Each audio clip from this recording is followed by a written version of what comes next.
Mariska Hargitay reflected on her mother Jayne Mansfield's death while attending the Hope for Depression Research Foundation's 18th Annual HOPE Luncheon Seminar.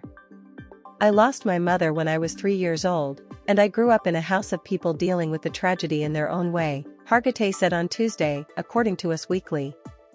"Because there was so much grief, there wasn't room to prioritize anyone. We didn't have the tools that we have now to metabolize and understand trauma." Hargitay's mother, a Playboy Playmate and actress, died in a car crash at age 34 in 1967.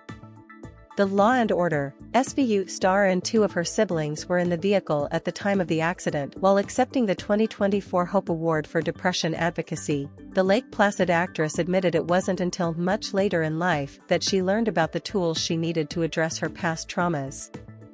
"I also suffered sexual trauma in my 30s. It wasn't until much later that I found the language to acknowledge it for what it was," said Hargitay, 60, said.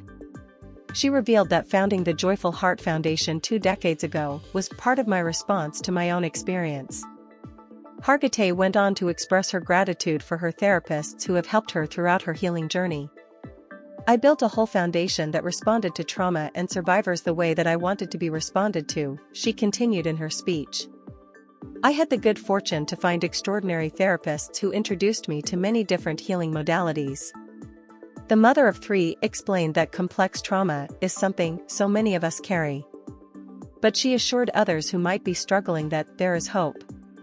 In 2018, Hargitay revealed how she manages to live with loss during an interview with People. "The way I've lived with loss is to lean into it," she said at the time. "As the saying goes, the only way out is through.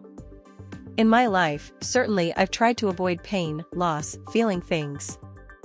But I've learned instead to really lean into it, because sooner or later you have to pay the piper."